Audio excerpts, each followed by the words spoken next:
데라는 70세에 아브람과 나홀과 하란을 낳았더라. 데라의 족보는 이러하니라. 데라는 아브람과 나홀과 하란을 낳고 하란은 롯을 낳았으며 하란은 그 아비 데라보다 먼저 고향 갈대아인의 우르에서 죽었더라. 아브람과 나홀이 장가들었으니 아브람의 아내의 이름은 사레며 나홀의 아내의 이름은 밀가니 하란의 딸이요 하란은 밀가의 아버지이며 또 이스가의 아버지더라. 사레는 임신하지 못함으로 자식이 없었더라. 데라가 그 아들 아브람과 하란의 아들인 그의 손자 롯과 그의 며느리 아브람의 아내 사레를 데리고 갈대아인의 우르를 떠나 가나안 땅으로 가고자 하더니 하란에 이르러 거기 거류하였으며 데라는 나이가 205세가 되어 하란에서 죽었더라. 제12장. 여호와께서 아브람에게 이르시되 너는 너희 고향과 친척과 아버지의 집을 떠나 내가 네게 보여줄 땅으로 가라. 내가 너로 큰 민족을 이루고 네게 복을 주어 네 이름을 창대하게 하리니 너는 복이 될지라. 너를 축복하는 자에게는 내가 복을 내리고 너를 저주하는 자에게는 내가 저주하리니 땅의 모든 족속이 너로 말미암아 복을 얻을 것이라. 이에 아브람이 여호와의 말씀을 따라갔고 롯도 그와 함께 갔으며 아브람이 하란을 떠날 때에 75세였더라. 아브람이 그의 아내 사레와 조카 롯과 하란에서 모은 모든 소유와 얻은 사람들을 이끌고 가나안 땅으로 가려고 떠나서 마침내 가나안 땅에 들어갔더라. 아브람이 그 땅을 지나 세겜 땅 모래 상수리 나무에 이르니 그때 가나안 사람이 그 땅에 거주하였더라. 여호와께서 아브람에게 나타나 이르시되 내가 이 땅을 내 자손에게 주리라. 자기에게 나타나신 여호와께 그가 그곳에서 제단을 쌓고 거기서 베델 동쪽 산으로 옮겨 장막을 치니 서쪽은 베델이요 동쪽은 아이라. 그가 그곳에서 여호와께 제단을 쌓고 여호와의 이름을 부르더니 점점 남방으로 옮겨갔더라. 네, 오늘 저와 성도님들이 함께 살펴볼 본문 전에는, 오늘 읽었던 말씀 전에는 어떤 말씀이 나온지를 좀 설명을 드리겠습니다. 오늘 읽었던 본문 이전에는요, 바벨탑 사건과 홍수 이후에 셈 족속의 족보를 다루고 있습니다. 자, 그리고 지금 이 시간에는 데라라는 사람의 족보와 가정사로 시작해서 하나님께서 아브라함을 부르신 내용까지를 살펴보려고 합니다. 먼저 남의 집 가정사를 좀 살펴보겠습니다. 데라의 족보와 데라의 가정사를 좀 살펴보려고 합니다. 그러기 위해서는요, 오늘 본문의 말씀을 한 절씩 읽어 나가야 하는데요. 먼저 26절과 27절을 저와 성도님들이 다시 한번 함께 읽어보도록 하겠습니다. 우리 26절과 27절입니다. 함께 받겠습니다. 데라는 70세에 아브람과 나홀과 하란을 낳았더라.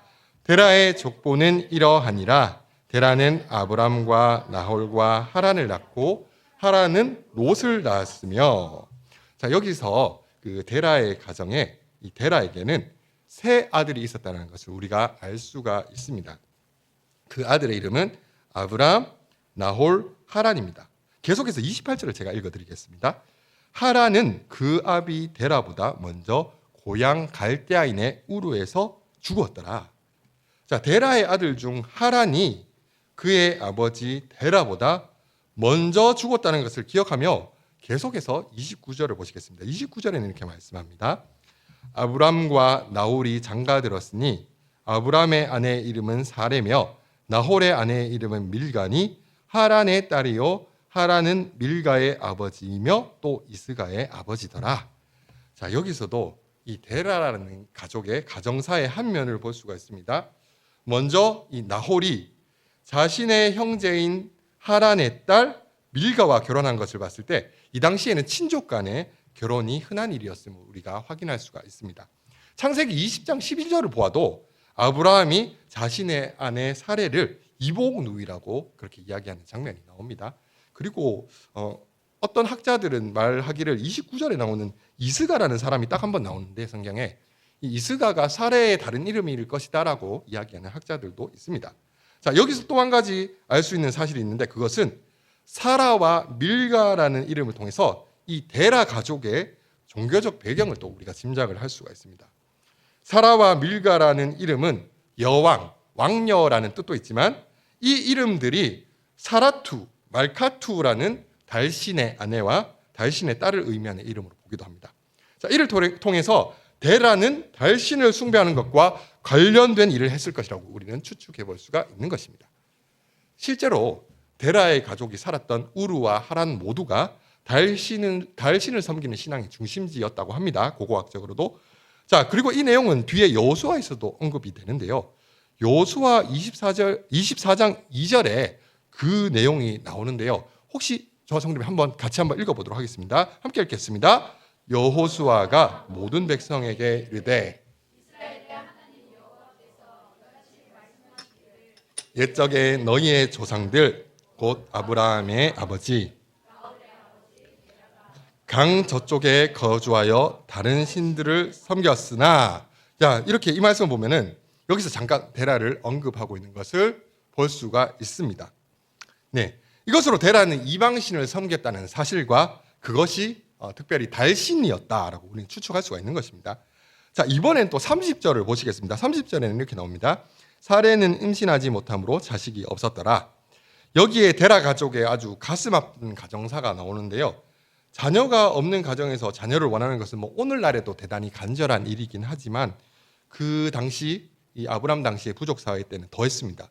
자녀를 향한 그녀의 소망이 간절했을 것이다라고 우리는 생각해 볼 수가 있는 것입니다. 자, 이제 31절을 읽겠는데요. 제가 31절을 읽어드리겠습니다.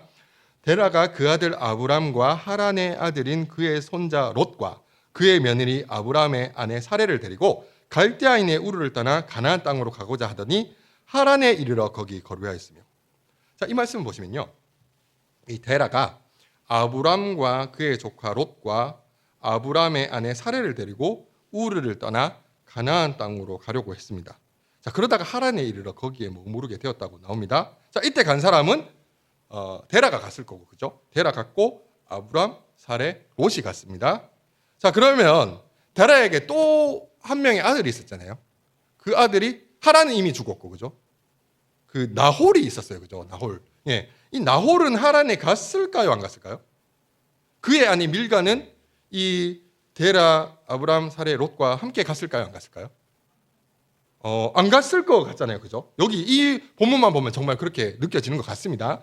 자, 그런데 창세기 24장 10절을 보시면 아브람이 그의 종에게 이삭의 신부, 예, 아브람의 아들 이삭의 신부를 구해오라고 하는 장면이 나옵니다. 자, 거기서 그 종이 도착한 곳이 메소포타미아의 나홀의 성에 도착했다라고 합니다. 자, 그런데 이 메소포타미아를 다른 지명으로, 다른 이름으로 밧단 아람이라고도 합니다. 자, 근데 이 밧단 아람의 대표적인 도시가 하란입니다. 자, 그러니까 나홀의 손녀이자 이삭의 아내인 리브가가 하란댁입니다. 하란댁. 네, 그러니까 이거를 봐서는 나홀과 그의 아내 밀가도 우르를 떠나서 하란으로 이주를 하기는 한 것 같습니다. 자, 그런데 본문에서 언급을 안 합니다. 왜 언급을 안 하냐면 뒤이어 나올 이야기에서 그들이 별로 중요한 역할을 하지 않기 때문입니다.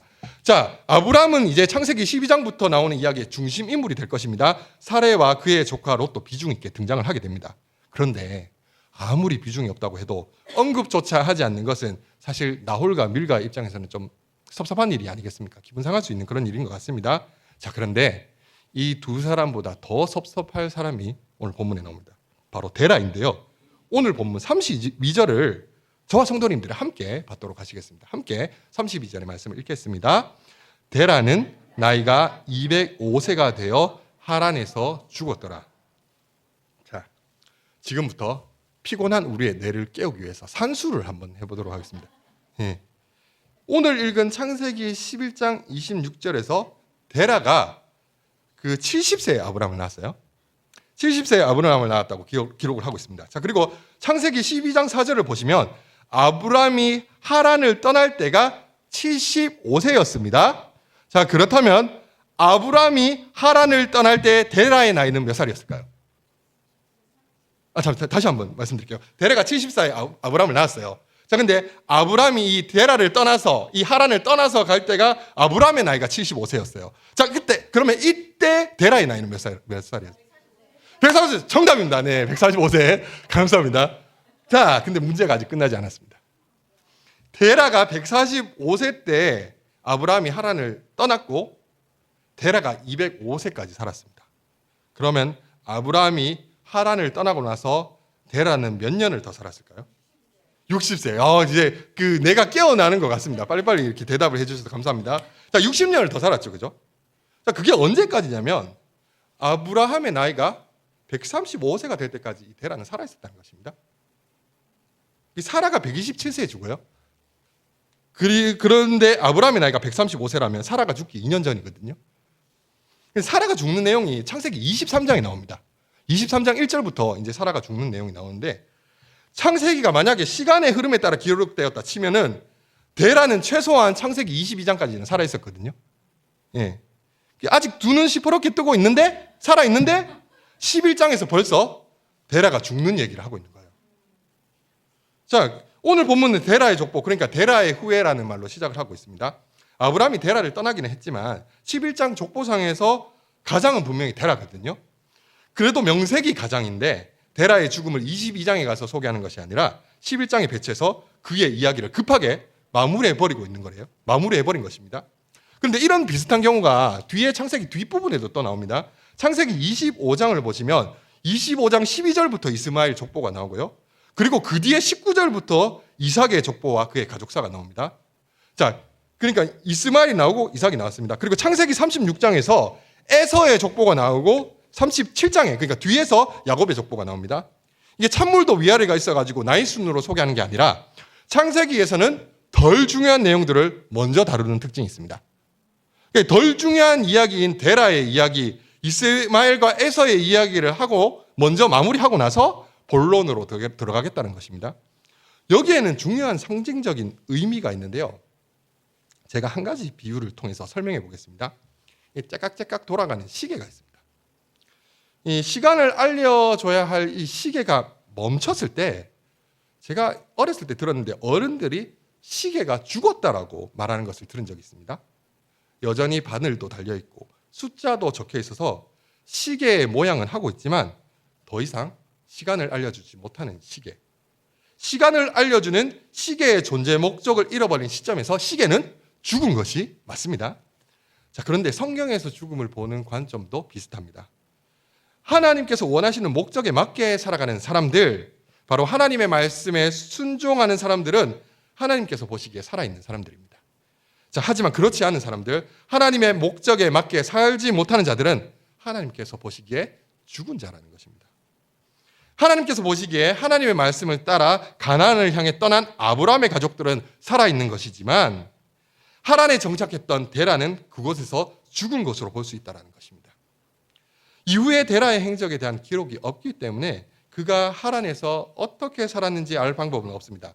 하지만 여호수아에 나타난 언급을 볼 때 이 데라는 우상 섬기는 일을 벌이지 않았던 것 같습니다. 그리고 하나님의 관심은 더 이상 그를 향해 있지 않았다는 것을 우리는 알 수가 있는 것입니다. 데라의 족보를 통해서 과연 나는 하나님의 목적대로 살아가고 있는지를 생각해 보게 됩니다. 하나님의 말씀을 따라 살아가는 사람만이 하나님 앞에 살아있는 사람입니다. 그렇기 때문에 우리는 날마다 나를 향하신 하나님의 뜻이 무엇인지를 말씀 가운데 찾고 또 물어야 하는 것입니다. 저와 성도님들의 삶이 말씀에 순종함으로 나를 향하신 하나님의 목적을 이루어드리는 복된 삶이 되시기를 소망합니다. 그런 사람을 하나님께서 존귀히 여겨주시는 것입니다. 자, 여기까지가 데라의 가족사입니다. 그리고 지금부터는 본론으로 들어가서 하나님의 말씀을 따라 살아간 아브라함의 이야기를 좀 살펴보려고 합니다. 이제 12장으로 넘어가서 12장 1절의 말씀을 함께 보시겠습니다. 우리 12장 1절의 말씀을 저와 성도님들이 함께 한 목소리로 받도록 하시겠습니다. 함께 읽겠습니다. 여호와께서 아브라함에게 이르시되 너는 보여줄 땅으로 가라. 하나님께서 아브라함에게 너는 너의 고향과 친척과 아버지 집을 떠나 내가 내게 보여줄 땅으로 가라고 말씀을 하십니다. 자, 원래 개역 한글 성경, 개역 개정 이전에 번역본에서는 고향이란 말 대신 본토 친척 아비 이런 얘기를 들어보셨을 것입니다. 본토라고 했었는데요. 저는 이게 좀 더 정확한 표현인 것 같습니다. 아브라함의 고향이라면 우르를 말하는 것인데 하나님께서 아브라함에게 떠나기를 원하시는 곳은 지금 현재 아브라함이 거주하고 있는 지역인 동시에 가족들이 살고 있는 하란을 의미하는 것이기 때문입니다. 자, 하나님께서는 아브라함에게 그렇게 명령하시고는 2절에서 놀라운 약속을 해 주시는데요. 2절에서 이렇게 말씀합니다. 내가 너로 큰 민족을 이루고 내게 복을 주어 내 이름을 창대하게 하리니 너는 복이 될지라. 굉장히 놀라운 약속을 하십니다. 이미 살펴본 바에 따르면, 그리고 성도님들도 아시는 것처럼 사레는 임신을 못하는 여인이었고 아브라함에게는 자녀가 없었습니다. 자, 그런데 그를 통해서 큰 민족을 이루겠다는 약속을 하신 것입니다. 그리고 또 내 이름을 창대하리라고 약속을 하시는데요. 성경에서는 오직 하나님의 이름만이 크신 것으로 묘사가 됩니다. 주의 크신 이름, 여호와의 크신 이름 등으로 묘사를 하고 있습니다. 자, 그런데 하나님께서 아브라함의 이름을 창대하게 하겠다, 크게 하겠다라고 약속하신 것입니다. 자, 이와 비슷한 약속을 다윗에게도 하시는데요. 사무엘하 7장 9절에서 땅에서 위대한 자들의 이름같이 내 이름을 위대하게 만들어 주리라 라는 말씀이 나옵니다. 사실 큰 민족을 이루고 이름이 창대하게 되는 것은 그 당시 사람들 중에서도 특별히 왕들이 원했던 축복입니다. 창세기 11장에서는 데라의 족보가 나오기 이전에 바벨탑 사건이 나옵니다. 사람들이 시날 평지에 모여서 탑을 높게 쌓은 이유, 바벨탑을 쌓은 이유가 창세기 11장 4절에 나오는데 저와 성도님들이 그 말씀을 함께 보시도록 하시겠습니다. 우리 이 말씀을 함께 읽도록 하시겠습니다. 또 말하되 자 성읍과 탑을 건설하여 그 탑 꼭대기를 하늘에 닿게 하여 우리 이름을 내고 온 지면에 흩어짐을 면하자 하였더니 시날 평지에 모인 사람들이 하늘에 닿을 정도로 높은 탑을 쌓은 이유도 바로 이름을 내기 위한 것이었습니다. 사람들은 자신의 이름을 내기를 원하고 자신의 이름이 창대하게 되기를 원합니다. 하지만 아브람과 다윗을 보더라도 이름을 창대하게 하는 것은 하나님께 달린 것인데 사람들은 그걸 알지 못하고 스스로 이름을 내기 위해서 열심히 바벨탑을 쌓은 것입니다. 그리고 2절에서는 또 하나님께서 너는 복이 될지라 라고 말씀하시는데요. 이것은 아브람에게 주시는 복이 아브람에게만 머무는 것이 아니라 그를 통해 많은 사람들이 복을 받게 될 것을 이야기해 주는 것입니다. 계속해서 3절의 말씀을 제가 읽겠습니다. 너를 축복하는 자에게는 내가 복을 내리고 너를 저주하는 자에게는 내가 저주하리니 땅의 모든 족속이 너로 말미암아 복을 얻을 것이라 하신지라. 이 말씀은 아브라함의 안전에 대한 하나님의 관심을 보여줍니다. 다르게 말해서 하나님이 적극적으로 아브라함의 편에 서서 아브라함을 보호해 주시겠다라는 약속의 말씀입니다. 자, 그걸 알 수 있는 부분이 있는데요. 너를 저주하는 자, 그러니까 아브라함을 저주하는 자라고 할 때 이 저주라는 단어는 칼날이라는 단어인데요. 이것은 경멸과 멸시, 조롱을 뜻하는 단어입니다. 하나님이나 윗사람에게 부당한 언어적 공격을 하는 것을 뜻하는 단어입니다. 자, 그런데 그런 사람들을 하나님께서 저주하시죠. 근데 이 저주는 아라르라는 다른 단어를 썼습니다. 이 아라르는 악인들에 대한 하나님의 형벌적 저주를 뜻하는 말입니다.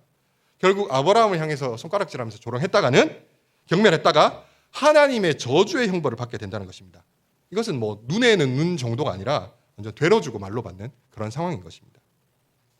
그리고 땅의 모든 족속이 너로 말미암아 복을 받을 것이다라는 말씀은 아브라함의 후손으로 이 땅에 오실 메시아, 우리에게 하나님 나라를 허락하시는 참 복되시는 예수 그리스도를 보내주실 것을 우리에게 약속해 주신 것입니다. 자, 이런 약속 앞에, 하나님의 약속 앞에 아브라함이 어떻게 반응하는지 4절의 말씀을 함께 읽으시겠습니다. 우리 함께 4절의 말씀을 받도록 하시겠습니다. 이에 아브라함이 여호와의 말씀을 따라갔고 롯도 그와 함께 갔으며 아브라함이 하란을 떠날 때에 75세였더라. 예, 이 말씀을 보니까 아브라함이 여호와의 말씀을 따라갔다라고 기록하고 있습니다. 이런 그의 결정이 대단해 보이는 이유는 하나님께서 아브라함에게 약속해 주신 것들이 분명 대단한 축복이긴 하지만 가족과 친척이 있는 그들의 보금자리인 하란을 떠난 것 또한 당시로서는 결코 작은 일이 아니었기 때문입니다. 아브라함이 머무르던 그리고 친척과 가족이 있는 땅을 떠나는 것은 정말 많은 것을 포기해야 되는 상황이었습니다. 시족 사회에서 믿을 것은 가족과 친척밖에 없는 상황이었습니다. 자, 하란에 남아있는 게 훨씬 좋다는 점을 보여주는 예가 나홀의 가족이 하란에 남은 것만 봐도 우리는 하란에 남는 것이 더 편하고 좋은 선택이었다는 것을 알 수가 있습니다. 더군다나 아브라함이 가야 되는 곳이 어떤 곳이냐면 내가 내게 보여줄 땅입니다. 그러니까 이 말을 다르게 얘기하면 하나님께서 약속은 하셨지만 본 적도 없는 미지의 땅으로 가라고 하고 계시는 것입니다. 히브리서 11장 8절에서는 이때 상황을 참 잘 보여주고 있는 말씀이 있는데요. 11장 8절에 이렇게 말씀합니다. 믿음으로 아브라함은 부르심을 받았을 때 순종하여 장래의 유업으로 받을 땅에 나가세. 여기서 장래의 유업으로 받을 땅에 나갔다는 것은요, 이게 아직 주지도 않은 땅으로 나갔다는 것입니다. 장래에 주신다고 했으니까. 그리고 갈 바를 알지 못하고 갔다고 했습니다. 갈 바를 알지 못하고 나갔다는 것은요, 어디 있는지도 모르는 땅으로 갔다는 것입니다. 하나님께서는 7절에 오늘 본문 12장 7절에 이르러서야 이 땅을 내 자손에게 주신다고 하시거든요. 아브라함은 그제서야 하나님께서 주신다고 하신 땅이 가나안 땅인 줄 그제서야 알게 되었다는 것입니다. 그것도 지금 당장 주시는 것이 아니라 아브라함의 자손에게 주신다고 약속하신 것입니다. 결국 하나님께서 약속하신 축복들은 당장에 볼 수 없는 약속된 것이며 그것을 보증할 만한 계약서나 보증금은 전혀 없었습니다. 하나님의 약속의 근거는 오직 그분의 말씀뿐이었습니다. 그러나 아브라함은 여호와의 말씀을 믿고 따라갔습니다. 말씀을 믿고 따라가는 것은 매우 중요합니다. 우리는 때로는 내가 앞으로 어디로 가게 될지, 어떻게 될지를 궁금해하고 그것을 빨리 좀 알려달라고 하나님께 기도할 때가 있었던 것 같습니다. 근데 실제로 이런 관심은 저희들만 가지고 있는 게 아니라 세상 사람들도 그런 관심이 있기 때문에 점집을 찾아가고 사주팔자를 보는 것이겠죠. 그죠? 나에게 무슨 일이 일어날까? 자, 물론 이렇게 기도하는 것이 잘못되었다고 할 수는 없지만 말씀을 따라가는 사람들에게 다음 행선지가 어딘지 아는 것은 사실 그렇게 중요한 일은 아닙니다. 그것은 마치 레윌 위를 달리는 기차가 다음 역이 어딘지 몰라서 걱정할 필요가 없는 것과 같습니다. 속도를 올리라면 올리고 내리라면 내리고 멈추라면 멈추고 다시 가라면 다시 가다 보면 어느새 목적지에 도착해 있는 것입니다.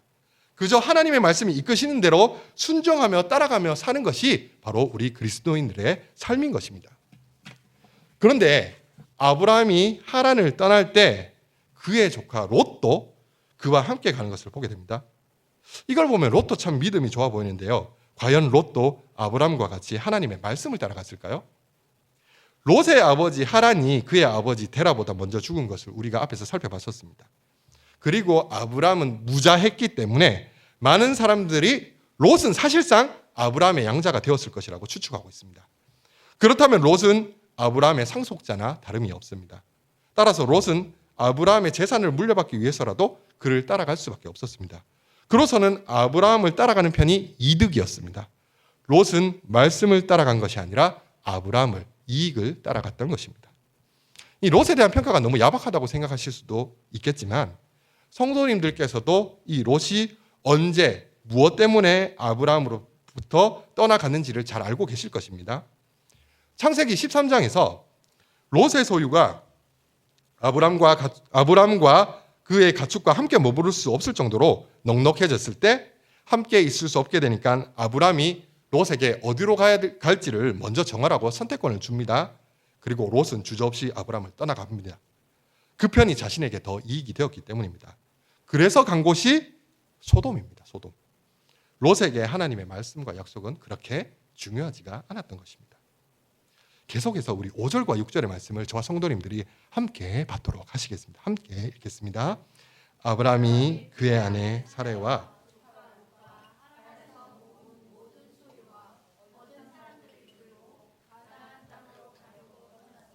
마침내 가나안 땅에 들어갔더라.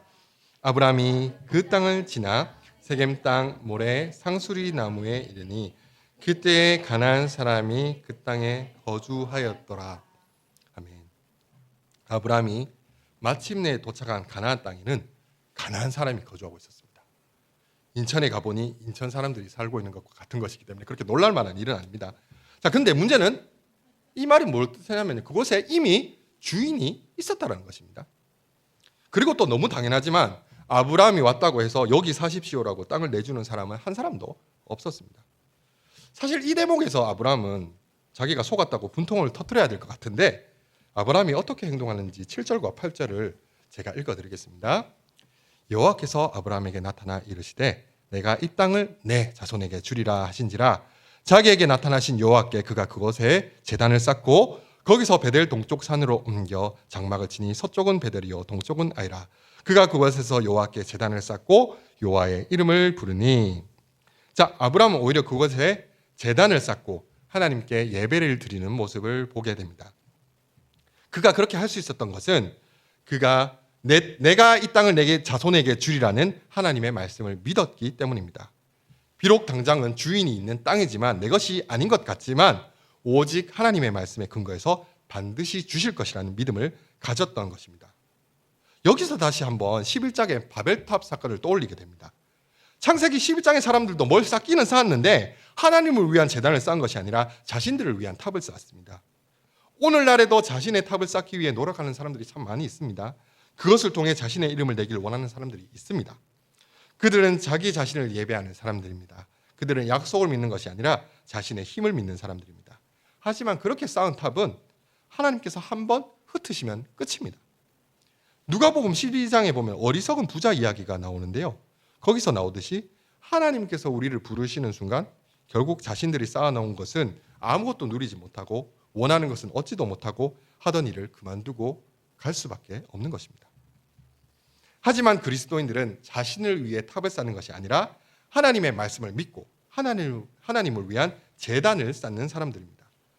하나님의 약속을 믿고 말씀에 순종하며 하나님을 예배하는 자들입니다. 이러한 사람들을 하나님께서 주목하십니다. 그리고 이들을 통해서 하나님께서 약속하신 일들을 끝까지 이루어 가십니다. 지금까지 살펴본 아브라함의 모습을 보면 과연 아브라함은 믿음의 조상이라 불릴만 하다라는 생각이 듭니다. 자, 그런데 이토록 대단한 그의 믿음은 오래가지 않아 흔들리게 됩니다. 창세기 12장에서 다음 장으로 갈 것도 없이 오늘 본문 바로 뒤에 나오는 10절부터 가나안 땅에 기근이 듭니다. 기근이 드니까 그는 냉큼 약속의 땅을 떠나서 애굽으로 떠나버리는 것을 보게 됩니다. 하나님의 말씀을 따라 움직이던 아브라함의 모습은 온데간데 없습니다. 뿐만 아니라 아브라함은 애굽에 가서 자신의 아내 사레에게 자신의 아내가 아니라 누이라고 거짓말해달라고 부탁을 합니다. 하나님의 보호하심을 믿고 길을 떠났던 아브라함의 믿음은 어디로 가버린 것일까요? 아니, 그 이전에 자신이 죽을 것을 걱정하는 것 자체가 아브라함을 통해 큰 민족을 이루어 주시겠다는 하나님의 약속을 신뢰하지 못하는 그의 모습 아니겠습니까? 믿음의 조상도 사람인데 한 번쯤 실수할 수 있죠. 그런데 한 번만 그런 것이 아니라 20장에서도 아빌멜렉에 가서 또 거짓말하는 모습을 우리는 볼 수가 있습니다. 성경은 가나안 땅을 천국에 비유하기도 합니다. 천국은 우리가 완전하게 되는 곳입니다. 그러나 아브라함은 가나안 땅에 살고 있는데도 여전히 완전하지 못한 모습을 보여줍니다. 저와 성도님들도 마찬가지입니다. 우리는 예수 그리스도를 믿음으로 말미암아서 하나님의 자녀가 되었습니다. 천국의 상속자가 되었습니다. 하나님께서는 이미 천국을 우리에게 주셨습니다. 그러나 우리는 완전해지기는커녕 여전히 부족하고 실수하고 여전히 죄인의 모습 때문에 아파하며 살아가고 있습니다. 마치 가나안 땅을 주신다고 약속하신 그 하나님의 약속을 믿고 하란을 떠나왔지만 어느 순간 믿음이 흔들리고 마는 아브라함의 모습과 같은 것 같습니다.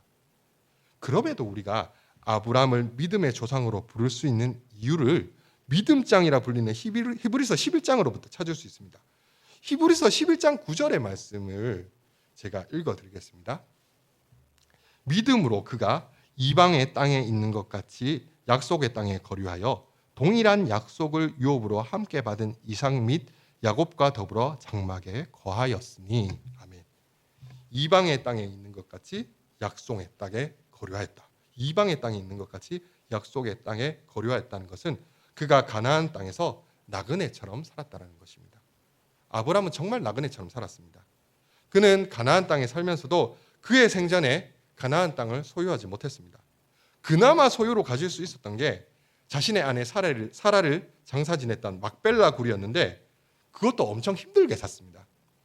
그 말씀을 보면은 헷 족속이 공짜로 그 땅을 주려고 하는 내용이 나오지만 성도님들도 아시다시피 세상에 공짜는 없습니다. 성도님들께서도 혹시 누가 공짜로 뭘 주려고 하거든 웬만하면 받지 마시기 바랍니다. 이 막벨라 굴이 공짜라는 것을 믿는 것은 최신 휴대폰이 공짜라는 말과 같습니다. 최신 휴대폰이 공짜라고 해서 바꿔보면 할부 기간이 최소 36개월에서 길게는 48개월, 많게는 60개월까지 노예 계약에 묶일 수가 있는 것입니다. 아브라함도 결국에는 이 막벨라 굴을요, 시세보다 엄청나게 비싸게 구입을 하게 됩니다. 하나님께서는 분명히 가나안 땅을 주신다고 하셨는데 아내의 시신을 묻을 땅도 없어서 바가지를 써야 하는 인생, 이것처럼 비참한 처지가 어디 있겠습니까? 하지만 아브라함은 믿음으로 약속의 땅에 거류하였다고 말씀합니다. 언젠가는 하나님께서 약속하신 대로 그 땅을 주실 것을 믿었다는 것입니다. 히브리서 11장 10절에서는 아브라함이 그렇게 믿을 수 있었던 이유를 이렇게 설명하고 있습니다. 이는 그가 하나님이 계획하시고 지으실 터가 있는 성을 바랐습니다. 아브라함의 시선은요, 하나님의 계획에 맞춰져 있었습니다. 그는 하나님께서 약속하신 대로 언젠가는 가나안 땅을 주실 것이며 그곳에서 완전한 하나님의 계획이 이루어질 것이라는 소망을 가지고 있었습니다. 저와 성도님들도 세상에서 나그네같이 살아가고 있지만 여전히 부족하고 죄 때문에 아파하지만 언젠가는 하나님께서 우리를 완전하게 하실 것이라는 그분의 계획을 믿으시기를 소망합니다. 반드시 약속대로 이루실 믿음으로 아브라함은 가나안 땅을 그의 생전에 이미 받은 것처럼, 가나안 땅을 소유한 것처럼 그렇게 믿고 살아갔던 것입니다. 저와 성도님들이 마지막으로 오늘 본문 9절을 함께 읽기를 원합니다. 함께 9절을 읽으시겠습니다. 점점 남방으로 옮겨갔더라. 아멘. 남쪽에 뭐가 있어가지고 아브라함이 간 게 아니라요, 이 남방, 네게부라고 하는데요, 이 남방으로 옮겨갔다는 것은 약속의 땅에서의 삶이 그에게 익숙하지도 않고 고달팠기에 옮겨 다녔다라는 것을 의미합니다. 그럼에도 하나님께서 약속하신 땅, 그 안에서 어떻게든 살아보려고 몸부림치며 살아가는 모습이 바로 점점 남방으로 옮겨가는 모습인 것입니다. 아브라함은 가나안 땅에서 옮겨 다니면서도 하나님의 약속의 땅을 떠나지 않으려고 노력했습니다. 물론 그가 가나안 땅을 떠난 적도 있었습니다. 자, 그럴 때마다 하나님은 아브라함을 다시 불러주셨습니다. 그러고 나면 아브라함은 다시 약속의 땅에서 어떻게든 살아보려고 몸부림치며 살아가는 것입니다. 이 모습이 저와 성도님들의 삶과도 참 닮아 있지 않습니까? 우리도 이 세상에서 나그네처럼 살아가는 게 고달픈 사람들입니다. 세상에 어울려 사는 것도 이제는 좀 어색해졌고, 그렇다고 말씀대로 살아가는 것도 아직 익숙하지 않은 그런 사람들인 것입니다. 하지만 그 가운데서도 약속의 땅을 떠나지 않고 예배의 자리를 떠나지 않고 말씀을 떠나지 않고 살아가려고 몸부림치는 것이 바로 그리스도인의 삶입니다. 정말 이 자리에 나와서 말씀 들으면서 되게 피곤하신 분들의 모습도 보이거든요. 근데 어떻게든 막 눈을 깨워서 이걸 들어보려고 하는 그 모습이 바로 이 약속의 땅에 어떻게든 머무르려는 아브라함의 믿음의 모습인 것입니다. 너무 감동이 됐습니다. 때로는 우리도 말씀의 자리, 예배 자리를 떠날 때 있습니다. 근데 그럴 때마다 하나님이 우리를 또 불러주셨기 때문에 저와 성도님들이 이 자리에 있는 것 아니겠습니까? 자, 아브라함은 남쪽으로 가는데 창세기 11장 2절에서는 홍수 사건 이후에 사람들이 동쪽으로 가다가 시날 평지에 이르렀다는 내용이 나옵니다. 네, 감사합니다. 자, 여기서 동쪽으로 갔더니 시날 평지가 나왔다는 게 사실은 좀 말이 안 됩니다. 왜냐하면 이게 홍수 이후의 일인데 그 이유가 뭐냐면 방주가 멈춘 아라랏산은 우리가 고고학자들이 예측하기로 시날 평지 정북쪽에 있거든요. 북쪽에 있기 때문에 이 사람들은 사실은 남쪽으로 와서 시날 평지에 이른 게 맞습니다. 자, 그런데 왜 동쪽으로 갔다고 하는 것일까요? 동쪽으로 간다는 것이 어디서 나온 이미지냐면 그 창세기 3장 끝부분에 보면 아담과 하와가 범죄하고 에덴 동산에서 쫓겨나는 내용이 나옵니다. 근데 쫓겨날 때 어디로 쫓겨나냐면 에덴 동산 동쪽으로 쫓겨납니다. 결국 사람들이 계속 동쪽으로 갔다는 것은요, 하나님이 계시는 곳으로부터 점점점 멀어지는 그 이미지를 가지고 있는 것입니다. 세상 사람들은 하나님으로부터 점점 멀어지는 삶을 살아가고 있고, 그리스도인들은 어떻게든 하나님으로부터 벗어나지 않으려고 몸부림치고 있었다는 것입니다. 이 자리에 계신 성도님들은 하나님께 날마다 가까이 나아가고 계십니까? 아니면 하나님으로부터 점점 벗어나고 있는 삶을 살고 계시지는 않습니까? 오늘도 말씀 안에 가기 위해 몸부림치고 애쓰고 계시다면 잘 살고 계시는 것입니다. 성령님을 의지하며 말씀을 따라 살아갈 때 지금은 우리의 모습이 온전치 않을지라도 하나님께서 결국은 우리를 가나안 땅, 우리를 완전케 하시는 천국에 이르게 하실 것입니다. 믿음의 조상 아브라함이 그러했듯 결국에는 우리를 하나님을 닮은 모습으로 빚어가 주실 것입니다. 그것을 확신할 수 있는 유일한 이유는 하나님께서 우리에게 약속하셨기 때문입니다. 저와 성도님들의 평생의 삶이 신실하신 하나님의 약속을 붙들고 살아가는 복된 삶이 되시기를 간절히 소망합니다.